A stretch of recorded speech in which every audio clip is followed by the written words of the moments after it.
somewhere in the Jordanian desert, a radar dish that took over a decade to build and cost the American taxpayer $300 million was turned into a burning pile of wreckage by a drone that cost less than $60,000. And in that single exchange, something fundamental about American military power shifted forever. Because that radar was not just any piece of equipment. It was the eyes of one of the most sophisticated missile defense systems ever built. And when those eyes went dark, 4 out of the 8 THAAD batteries that America has deployed around the entire globe became partially blind. Stay with me to the end of this video, because what unfolded in the days that followed is not just a military story. It is the beginning of an economic earthquake that is already reshaping the world you live in. And the most terrifying chapter has not even started yet. To understand how we got here, we need to go back just a few weeks. Because this war did not begin in a vacuum. It began with a decision made inside the Oval Office and inside the Israeli Prime Minister's residence. A decision that had been building for years, quietly, carefully, and with absolute strategic intent. On February 28, 2026, the United States and Israel launched simultaneous coordinated strikes against the Islamic Republic of Iran. The stated objective was clear. They wanted to destroy Iran's nuclear program, degrade its ballistic missile infrastructure, and according to President Trump's own words, create the conditions for regime change. The operation was called Operation Epic Mistake by Tehran, a name that tells you everything about how Iran intended to respond. But before we get to the response, you need to understand what America had put in place to protect itself and its allies in the region. Because the defense architecture that the United States built across the Middle East over 2 decades was considered virtually impenetrable. And the fact that Iran found a way to crack it open is one of the most important military stories of the 21st century. The United States operates only 8 THAAD batteries in the entire world. 8. That number is critical. THAAD stands for Terminal High Altitude Area Defense, and it is America's most advanced land-based anti-ballistic missile system. Each battery consists of 6 launch trucks carrying 48 interceptor missiles, a sophisticated command and control center, and most critically, a single ANTPY-2 radar. That radar is the brain and the eyes of the entire system. Without it, the launchers can still fire, but they are firing essentially blind, relying on data from other sensors that were never designed to carry the full load. Each ANTPY-2 radar costs somewhere between $550 million and $1 billion to produce, and the United States has only a handful of them. They take years to manufacture and cannot simply be replaced overnight. Of those 8 THAAD batteries, 5 were based in the continental United States, 1 was in Guam watching the Pacific, and 1 was permanently stationed in South Korea watching North Korea. The final battery had been deployed to Israel following the escalations of 2024. Across the Gulf region, the United States had also positioned additional THAAD radar systems in forward-based mode, meaning the radars were placed forward to extend detection range, feeding targeting data to batteries hundreds of miles away. These forward radars in Qatar, Jordan, and the UAE were the cornerstones of a missile defense architecture that was supposed to make American bases in the region untouchable. Iran had studied this architecture for years, and when the moment came, they did not try to overwhelm it with sheer numbers alone. They went after the eyes first. Within the first 72 hours of the conflict, something happened that no American military planner had publicly admitted was possible at this scale. Iranian drones and ballistic missiles began hitting radar systems with a precision that shocked Western defense analysts. At Muwafaq Salti Air Base in Jordan, a base that was hosting over 60 American aircraft, including F-35s and F-15E Strike Eagles, satellite imagery taken in the days following February 28th showed a devastating scene. The ANTPY-2 radar system, the same radar that was supposed to protect those aircraft and that base, had been destroyed. Large craters surrounded the installation. The structure itself was gone. A $300 million piece of irreplaceable American military hardware had been eliminated. At the same time, in Qatar, a different and arguably even more valuable radar was hit. The AN-FPS-132 Block 5, a fixed early warning radar system worth $1.1 billion, took significant damage near Al Udeid Air Base, the regional headquarters of U.S. Central Command. This was not just a tactical radar. It was a strategic sensor providing 360-degree coverage across the entire Gulf theater. It was feeding targeting data to THAAD systems in both Israel and Jordan. When it went down, the ripple effect across the entire missile defense network was immediate and severe. Then came reports of damage at facilities in the United Arab Emirates, in Bahrain, and in Kuwait, where additional radar and satellite communication systems that formed the backbone of the integrated air defense network had been struck. Satellite communications terminals at Naval Support Activity Bahrain, the home of the U.S. Navy's 5th Fleet, were assessed to have been destroyed or heavily damaged. A tent surrounded by satellite dishes at Al Udeid was burned to the ground. The coordinated nature of these strikes made one thing undeniable. Iran was not randomly shooting missiles and hoping for luck. Iran had a target list, and that target list had been built with intelligence. Here's the detail that should alarm every American watching this. According to multiple defense analysts and intelligence reports, Iran was receiving real-time intelligence from Russia about troop deployments, radar positions, and base coordinates inside U.S. facilities across the Middle East. The precision strikes against these high-value radar systems were not the result of lucky guesses. They were the result of months, possibly years, of surveillance, satellite imagery analysis, open-source data collection, and human intelligence. Iran knew exactly what to hit, and it hit those things first. By the time independent defense analysts began using commercially available satellite imagery to assess the damage, the picture that emerged was staggering. The Iranian military had successfully struck or degraded radar systems associated with THAAD batteries in Jordan, Qatar, the United Arab Emirates, Bahrain, and Kuwait. 4 of America's 8 globally deployed THAAD batteries had been rendered partially or fully operationally compromised. Not destroyed, in the sense that the launcher trucks were gone, but blinded, in the sense that their primary sensor, the AN/TPY-2 radar, was either destroyed or receiving degraded support from a network that was itself under attack. The IRGC's own state media went further, claiming on March 8th that coordinated strikes in a single 24-hour window had destroyed 4 THAAD radars across the Gulf and Levant theater. Strikes conducted using Ghadr, Ahmad, and Khyber-Shekan ballistic missiles, all of them Iranian manufactured, all of them built specifically to penetrate layered missile defense systems. The Western military establishment's initial response was measured. U.S. officials acknowledged a radar had been struck in Jordan. They stopped short of confirming total destruction. They said, and this is important to listen to carefully, that other radars existed that could continue to provide coverage, mitigating the loss of any single radar. Read that sentence again. Mitigating the loss. That is not the same as saying the loss didn't happen. That is not the same as saying the system was unaffected. And every defense analyst who read that statement understood exactly what was being communicated between the lines. Something had changed. Something had been broken that could not be quickly fixed. Now here is where the cost asymmetry of this war becomes almost surreal to contemplate. The Iranian drone that destroyed the $300 million AN/TPY-2 radar in Jordan was assessed to be a Shahed series attack drone. A Shahed drone costs somewhere between $20,000 and $60,000 to manufacture. The radar it destroyed costs a minimum of $550 million to replace. And that replacement will take years, not months, because there are only a handful of manufacturing facilities in the world capable of producing these systems. In other words, Iran spent roughly $60,000 to impose a $500 million loss and a multi-year strategic capability gap on the United States military. That ratio, that exchange rate of destruction, is the central lesson of this conflict for every military strategist on the planet. And the implications stretch far beyond the Middle East, because THAAD is not only deployed in the Middle East, 2 of America's 8 batteries watch over the Indo-Pacific. 1 guards South Korea from North Korean ballistic missiles. 1 is positioned on Guam. As the crisis in the Gulf deepened, the United States made a decision that sent shockwaves through Seoul and Tokyo. On March 10, 2026, the U.S. Army began moving THAAD interceptor missiles from South Korea to the Middle East to replenish depleted stocks. South Korea's government expressed opposition, with officials stating bluntly and publicly that while they could not fully prevent the move, they were deeply uncomfortable with the reduction in their defensive capability. The U.S. military had approximately 28,000 troops stationed in South Korea, a country still technically at war with North Korea under a 73-year-old armistice agreement. Weakening that peninsula's defenses to plug holes in the Gulf was not a decision taken lightly, but the holes were real, and they needed filling. Meanwhile, while all of this was happening in the air and on radar screens, a parallel story was unfolding on the ground across the Gulf states. A story that transformed this from a regional military conflict into a global economic emergency. Iran had promised, publicly and repeatedly, that if it was attacked, it would respond by targeting American military facilities across the entire region. On the day the strikes began, February 28th, Iran kept that promise on a scale that exceeded most predictions. Iran launched attacks against at least 27 American bases across the Middle East.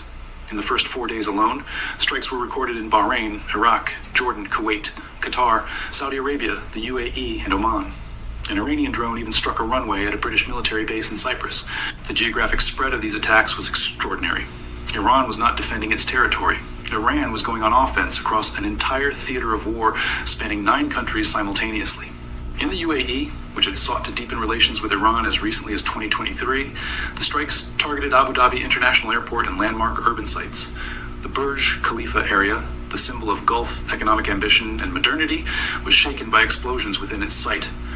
In Kuwait, attacks were carried out on U.S. military facilities and oil infrastructure. In one incident, friendly fire downed 3 American F-15 fighter jets. In Bahrain, the capital Manama took damage. In Saudi Arabia, which had lobbied for the strikes according to reports from the Washington Post, Iranian missiles targeted critical infrastructure. A fire broke out at the U.S. Embassy compound in Riyadh. The CIA station inside was struck. Saudi Arabia, which had initially hesitated to allow U.S. aircraft to launch from its soil, found itself suddenly and violently pulled into the conflict it had helped instigate. The Gulf states were experiencing something they had never experienced before. All of their wealth, all of their modern infrastructure, all of their gleaming airports and oil terminals and financial centers, these things were now military targets. And the defensive systems that were supposed to protect them were being systematically blinded, one radar at a time. Now let us talk about what this means for your money. Not for governments, not for military planners. For you, the person watching this video, the person who pays for fuel, who buys groceries, who has investments or a retirement account or a mortgage. Because the Strait of Hormuz is not just a line on a map. It is the most important economic choke point on the planet. And what Iran threatened to do with it has the potential to trigger the most severe global energy crisis in modern history. The Strait of Hormuz is a narrow waterway, barely 33 kilometers wide at its narrowest point, connecting the Persian Gulf to the broader ocean. Through this strait, every single day, passes approximately 20% of the world's total oil supply. Every single day. 20% of the crude oil, approximately 20% of the world's liquefied natural gas, and a massive proportion of the petroleum products that power factories, aircraft, ships, cars, and heating systems across Asia, Europe, and the Americas. Japan gets approximately 90% of its oil through the Strait of Hormuz. South Korea gets around 70%. China, the world's largest oil importer, gets approximately 40% of its total imports through this waterway. India is similarly dependent. When Iran began threatening to close the strait, the financial markets did not wait to see whether the threat was real. They moved immediately. Iran's navy began laying mines across the entrance of the strait. The United States military responded by deploying naval assets and ultimately destroyed 16 Iranian mine-laying vessels in a single operation. But the damage to market confidence was already done. The mere possibility of a Hormuz closure sent shockwaves through every commodity trading floor in the world. According to market pricing firm Argus Media, the price of U.S. light sweet crude oil for delivery in Asia spiked 47% in a matter of days, reaching $115 per barrel. Freight rates for U.S. liquefied natural gas quadrupled. 4 times the cost to move the same amount of gas from the same origin to the same destination in just days. Across Asia, governments began making emergency calls.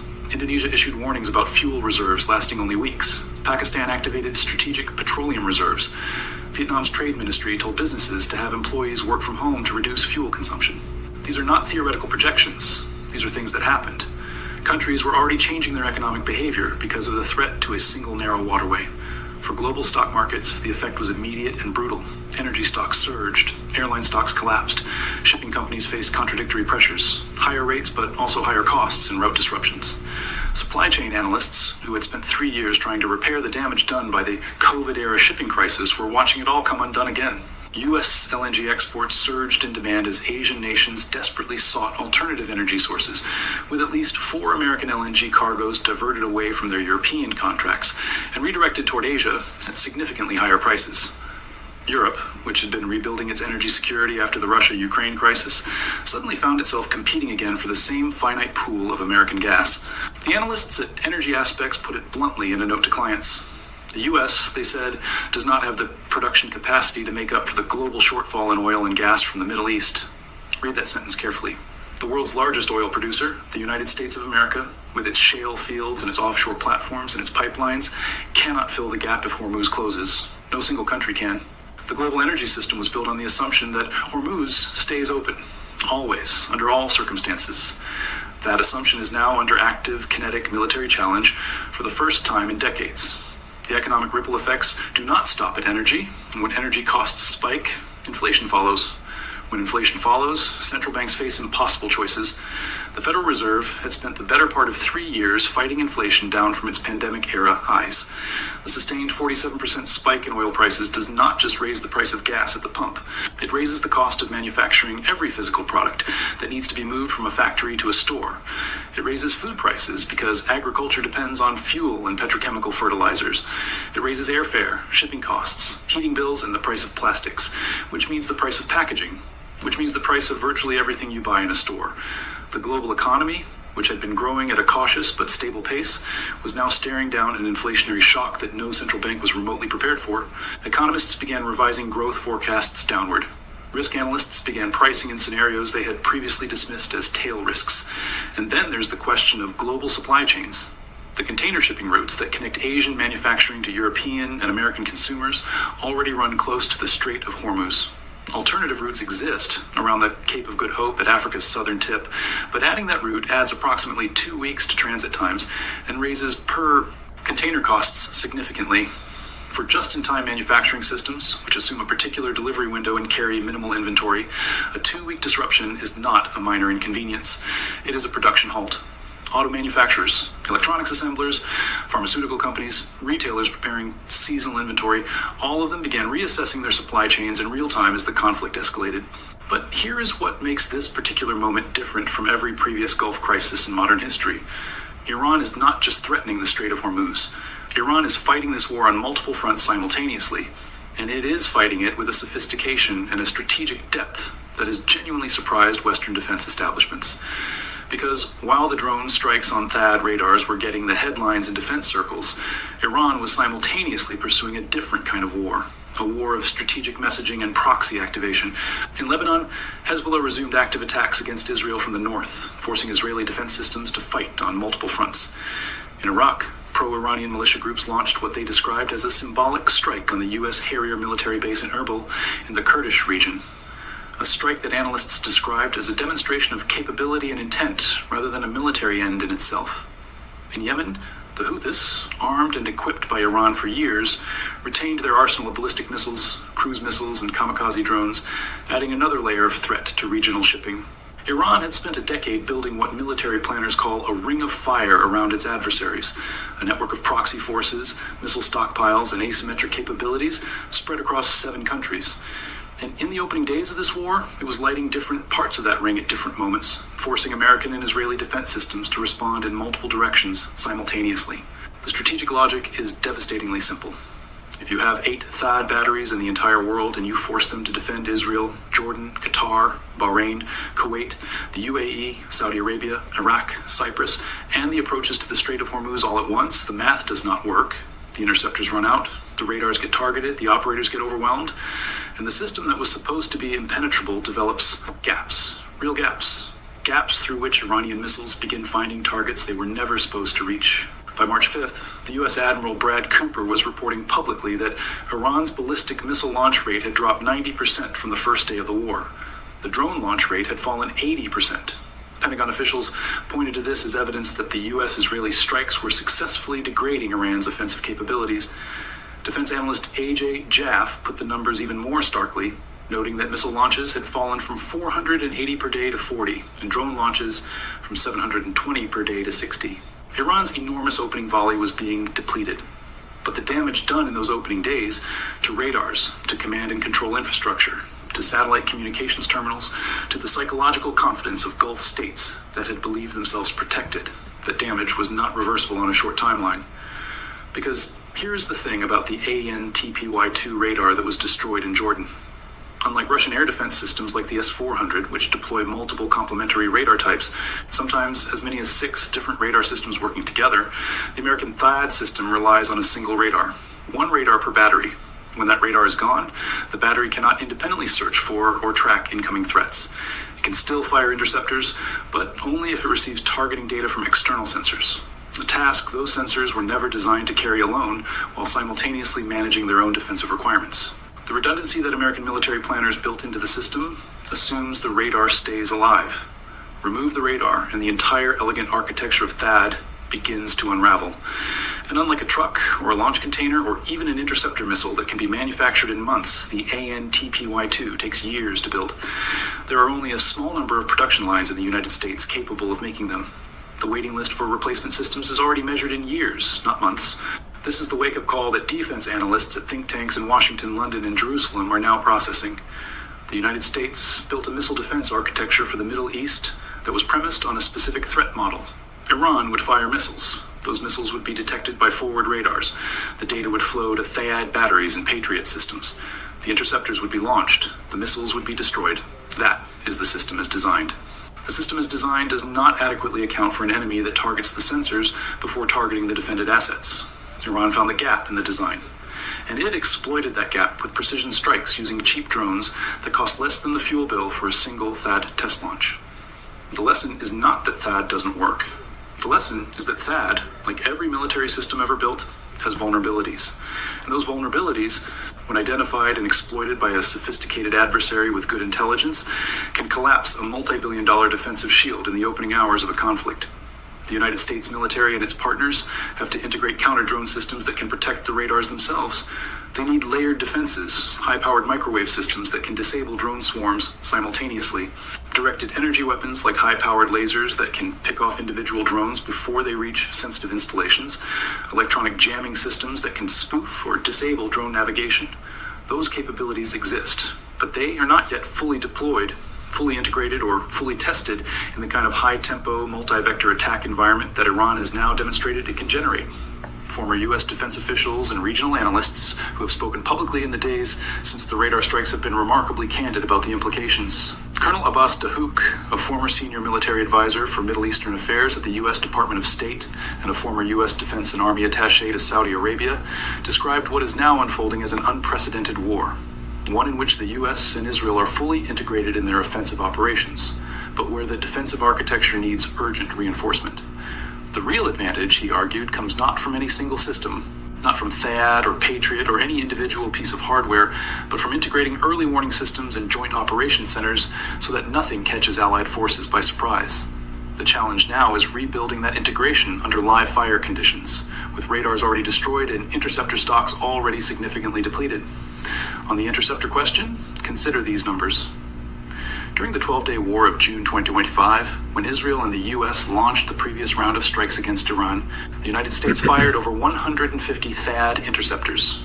150. That represented approximately 25% of the entire globally stockpiled THAAD interceptor arsenal that had been funded by all previous U.S. military budgets. Each interceptor costs approximately $15.5 million. Defending Israeli airspace for 11 days consumed, conservatively, over $2.3 billion in THAAD interceptor value alone. The current conflict is operating at a dramatically higher intensity than June 2025. The number of daily launches was, in the opening days, more than 3 times higher. The implications for interceptor inventory are deeply concerning to analysts watching the numbers. South Korea's government, watching American THAAD assets being moved from its territory to plug holes in the Gulf, is now conducting an urgent review of its own defensive posture. Seoul and Washington are in discussions about how to compensate for the reduced capability. Japan is watching the same discussion and drawing its own conclusions about what it means for Pacific security. China, which has always opposed THAAD deployment in South Korea because the system's radar can also track Chinese missile launches, is watching the American military scramble to patch its own defenses with something very close to strategic satisfaction. Because every THAAD radar that Iran takes offline in the Middle East, every interceptor that gets fired over the Gulf and never replaced, represents a reduction in American deterrence capacity, not just in the Middle East, but globally. This is not a regional story. This is a story about the limits of American power at a moment when those limits are being tested simultaneously in Europe, in the Pacific, and now in the Persian Gulf. And yet, even as this analysis unfolds, it is important to hold 2 things in your mind at once. The first is that Iran's offensive capability is also being ground down at a significant rate. The 90% reduction in ballistic missile launches by March 5th is real. Iran began the war with an estimated 2,500 long-range ballistic missiles. It fired hundreds of them in the opening days. It lost launch vehicles and production sites to American and Israeli airstrikes. Its ability to regenerate and reconstitute that arsenal while simultaneously under attack from what the U.S. has described as over 3,000 targets struck in Iran is genuinely constrained. The question is not whether Iran is being damaged. It clearly is. The question is whether the damage to Iran's offensive capabilities is outrunning the damage to America's defensive infrastructure. And that question does not yet have a clear answer. The second thing to hold in your mind is the human dimension that sits beneath all of this geopolitical analysis. Behind every dollar sign, behind every technical discussion of radar systems and interceptor costs, there are real decisions being made by real people in the middle of a real war. The 6 American troops killed when an Iranian drone struck their installation, a base that had no drone defense in the opening days of the conflict. The preliminary casualty figures of over 1,250 killed inside Iran, 13 in Israel, 8 U.S. soldiers, and 14 in Gulf states as of early March, and those numbers climbing with every passing day. The civilians in Tehran who watched their city become a ghost town as people feared leaving their homes.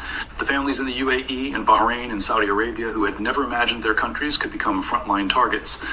The engineers and technicians at Muwaffaq's Salty Air Base in Jordan who watched the most sophisticated radar they had ever operated turn into wreckage overnight. This is the reality that sits beneath the technical analysis and the economic projections. A reality where miscalculations happen, where escalation ladders can be climbed faster than anyone intends, where the gap between a regional war and something much larger and much worse can narrow with terrifying speed. And this brings us to the question that every viewer watching this video needs to sit with. The question that keeps defense planners and intelligence analysts and diplomats awake at night. Because the conflict we have described so far, as devastating and as historically significant as it is, exists within a particular boundary. It is a war between the US-Israel coalition and Iran. It is catastrophic for the people living it. It is economically destabilizing for the entire world. But it is still, in a technical sense, a bounded conflict with identifiable parties and defined geographic theaters. What changes that calculus, what transforms this conflict into something that threatens the entire international order, is the question of nuclear weapons. Iran has consistently maintained that it does not seek nuclear weapons, and that its nuclear program is peaceful. The United States and Israel launched this war precisely because they did not believe that claim, and because they assessed that Iran was approaching the threshold of nuclear capability. The strikes that began on February 28th targeted nuclear facilities alongside military and ballistic missile sites. Iran's foreign minister had publicly stated just 3 days before the war started that a historic agreement was within reach. Diplomacy was, apparently, within touching distance. And then the bombs fell.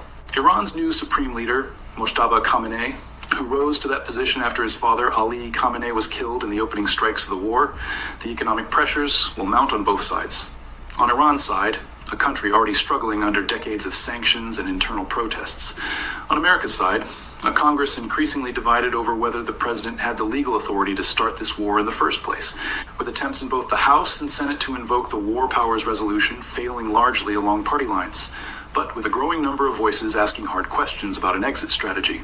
The senator, who called the war plans incoherent and incomplete after a classified briefing on Capitol Hill, is not alone in that assessment. And the global community, watching oil prices spike and supply chains strain in the Strait of Hormuz under threat, is watching this war with a mix of alarm and a dawning recognition that the assumptions they had built their economic and security planning around are no longer reliable. The United Kingdom is providing defensive military support, but has explicitly refused to participate in the offensive strikes. The Prime Minister said he did not believe in regime change from the skies. France and Germany joined Britain in condemning Iran's counterstrikes on Gulf states, while calling for a resumption of diplomacy. Want the international consensus that America needs to maintain the coalition of partners required to sustain a prolonged military campaign is fragmenting. And if that coalition fragments while Iranian forces are still launching missiles, still threatening Hormuz, still activating proxy networks across the region, the strategic calculus changes in ways that are very difficult to predict. This is where we are in early March 2026, 4 out of 8 global THAAD batteries partially blinded.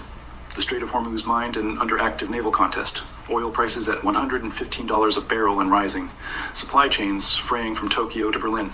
A new Iranian supreme leader whose legitimacy depends on demonstrating that Iran cannot be broken. An American president who has publicly called for regime change and told the world that the US will not relent. A regional order that is being rewritten in real time, with Gulf states that were neutral 2 weeks ago now fighting for their own survival and pulling closer to the US-Israeli coalition than anyone would have predicted. The technology lesson of this war will be studied in every military academy on Earth for a generation. The economic lesson will be absorbed by every commodity trader, every supply chain manager, every central banker who has to decide how to respond to a new and persistent inflationary shock.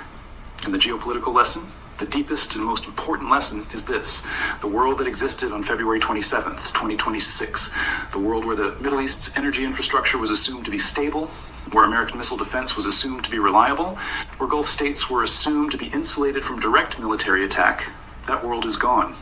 What replaces it is being determined right now, in real time, by decisions being made under fire in Washington and Tel Aviv and Tehran and Riyadh and Beijing and Moscow. And every single one of those decisions will shape the world your children inherit. The most dangerous moment in this conflict has not yet arrived. The radars have been struck, the interceptors are being depleted, the economic pressure is building, and both sides have told the world they are not done. What happens next in that narrow strait? What happens next on the escalation ladder?